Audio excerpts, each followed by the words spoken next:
बच्चों, आज हम कक्षा 6 का पाठ 2 आखिर खाद्य संग्रह से भोजन उत्पादन तक का पार्ट 2 पढ़ेंगे। मैं सुमित्रा गौतम आपको इसका पार्ट 2 समझाऊंगी। इसके पहले का भाग हमने पहले पढ़ लिया था। अब हम पढ़ेंगे बच्चों खेती और पशुपालन की शुरुआत। इसी दौरान उपमहाद्वीप के भिन्न भिन्न इलाकों में गेहूं, जौ और धान जैसे अनाज प्राकृतिक रूप से उगने लगे थे। शायद महिलाओं, पुरुषों और बच्चों ने इन अनाजों को भोजन के लिए बटोरना शुरू कर दिया होगा। साथ ही वह ये भी सीखने लगे होंगे कि यह अनाज कहाँ उगते थे और कब पककर तैयार होते थे। ऐसा करते करते लोगों ने इन अनाजों को खुद पैदा करना सीख लिया होगा। इसी प्रकार धीरे धीरे वे कृषक बन गए होंगे। बच्चों, जब महिलाओं, पुरुषों और बच्चों ने अनाज को भोजन के लिए बटोरना शुरू किया, उसके बाद उन्होंने ये सीखने का प्रयास किया कि अनाज कहाँ उगता है, पककर कैसे तैयार होता है, और फिर धीरे धीरे उन्होंने खुद ने ही क्या किया, पैदा करना सीख लिया और वो किसान बन गए, कृषक यानी किसान।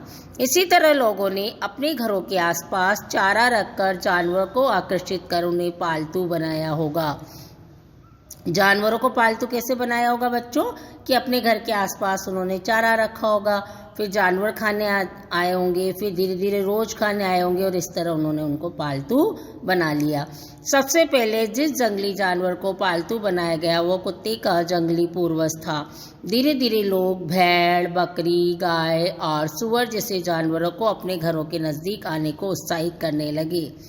ऐसे जानवर झुंड में रहते थे और ज़्यादातर घास खाते थे। अक्सर लोग अन्य जंगली जानवरों के आक्रमण से इनकी सुरक्षा किया करते थे और इस तरह धीरे धीरे वे पशुपालक बन गए होंगे। जब वो पशुओं को पालने लगे तो क्या कहलाने लगे बच्चों, पशुपालक। क्या तुम बता सकती हो कि सबसे पहले कुत्तों को ही पालतू क्यों बनाया गया? लोगों द्वारा पौधे उगाने और जानवरों को देखभाल करने को बसने की प्रक्रिया का नाम दिया गया। अपनाए गए ये पौधे तथा जानवर अक्सर जंगली पौधों तथा जानवरों से भिन्न होते हैं। इसकी वजह यह है कि बसने की प्रक्रिया की दिशा में अपनाए गए पौधों या जानवरों का लोग चयन करते हैं। उदाहरण के तौर पर लोग उन्हीं पौधों तथा जानवरों का चयन करते हैं जिनके बीमार होने की संभावना कम हो। यही नहीं, लोग उन्हीं पौधों को चुनते हैं जिनसे बड़े दाने वाले अनाज पैदा होते हों, साथ ही जिनकी मजबूत डंठलें अनाज के पके दानों के भार को संभाल सके। ऐसे पौधों के बीजों को संभाल कर रखा जाता है ताकि फिर से उगाने के लिए उनके गुण सुरक्षित रह सकें। उन्हीं जानवरों को आगे प्रजनन के लिए चुना जाता है जो आमतौर पर अहिंसक होते हैं। इसलिए हम देखते हैं कि पाले गए जानवर तथा कृषि के लिए अपनाए गए पौधे जंगली जानवरों तथा पौधों से धीरे धीरे भिन्न होते गए। मिसाल के तौर पर जंगली जानवरों की तुलना में पालतू जानवरों के दांत और सींग छोटे होते हैं। किसके दांत और सींग छोटे होते हैं बच्चों? पालतू जानवरों के। इन दांतों को देखो, इनमें से कौन सा जंगली सूअर का और कौन सा पालतू सूअर का है। बसने की प्रक्रिया पूरी दुनिया में धीरे धीरे चलती रही। यह करीब 12,000 साल पहले शुरू हुई। वास्तव में आज हम तो भोजन करते हैं इसी बसने की प्रक्रिया की वजह से है। कृषि के लिए अपनाई गई सबसे प्राचीन फसलों में गेहूं और जौ आते हैं। खेती के लिए जो अपनाए गए ना बच्चों प्राचीन फसलें, उनमें सबसे पुरानी कौन सी? गेहूं और जौ। उसी तरह सबसे पहले पालतू बनाए गए जानवरों में कुत्ते के बाद भेड़ और बकरी आते हैं। एक नवीन जीवन शैली। तुम किसी पौधे के बीज को बोकर देखो, तुम पाओगी कि इसे विकसित होने में कुछ वक्त लगता है। बच्चों, जब हम किसी बीज को बोएंगे, पौधे के बीज को, तो उसको विकसित होने में क्या होगा? कुछ समय लगेगा। इसमें कुछ दिन, महीने, फिर साल तक लग सकता है। इसलिए जब लोग पौधे उगाने लगे तो उनकी देखभाल के लिए उन्हें एक ही जगह पर लंबे समय तक रहना पड़ा था। बीज बोने से लेकर फसलों के पकने तक, पौधे की सिंचाई करने पर, खरपतवार हटाने, जानवरों और चिड़िया से उनकी सुरक्षा करने जैसे बहुत से काम शामिल थे। कटाई के बाद अनाज का उपयोग बहुत संभाल कर करना पड़ता था।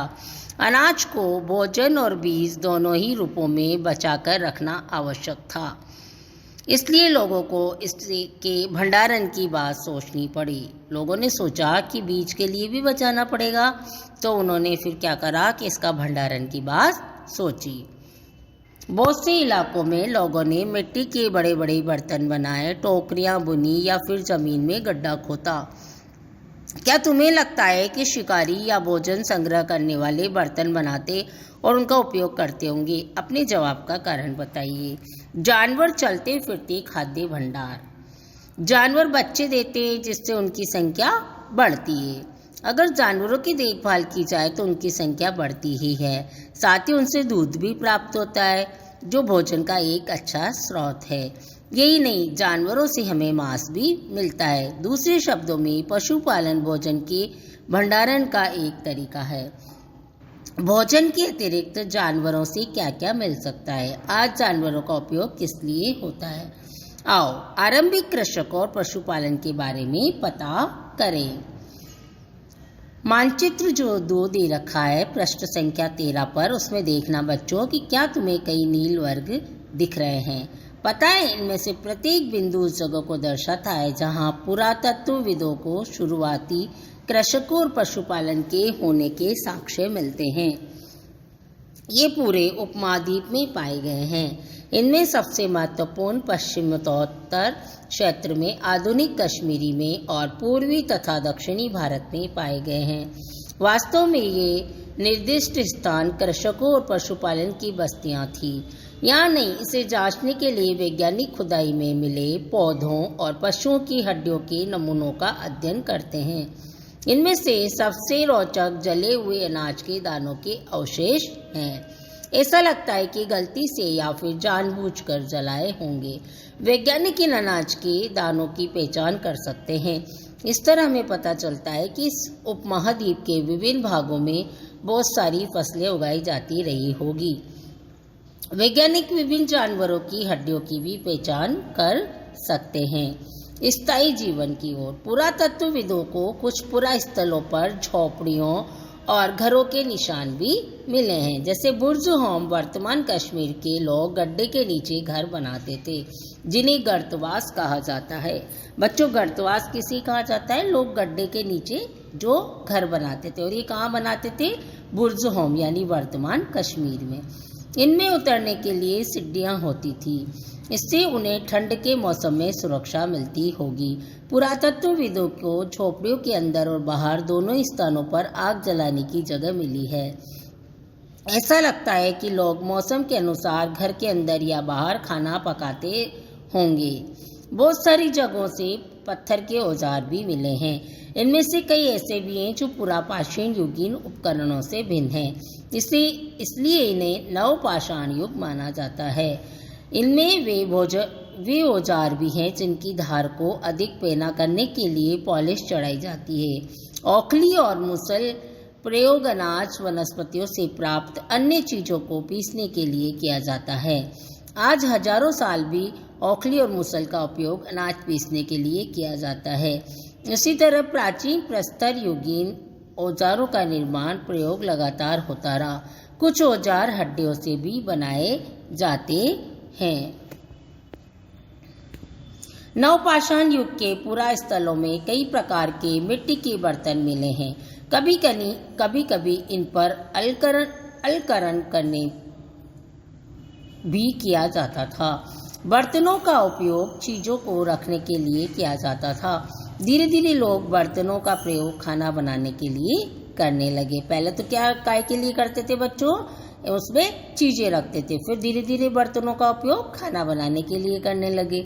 चावल, गेहूं, दलहन जैसे अनाज अब आहार का महत्वपूर्ण हिस्सा बन गए। इसके साथ ही अब लोग क्या करने लगे? कपड़े बुनने लगे। इसके लिए कपास जैसे आवश्यक पौधे लगाए जा सकते थे। क्या ये परिवर्तन हर जगह एक साथ आ गए होंगे? ऐसी बात नहीं है। एक तरफ जहाँ कई जगहों पर स्त्री पुरुष शिकार और भोजन संग्रह करने का काम करते हैं, वहीं अन्य लोगों में ने हजारों साल के दरमियान धीरे धीरे खेती और पशुपालन को अपना लिया। बहुत जगह लोग मौसम के मुताबिक बदल बदल कर अपनी जीविका चलाया करते थे। धन्यवाद बच्चों, आज हम यहाँ तक ही पढ़ेंगे।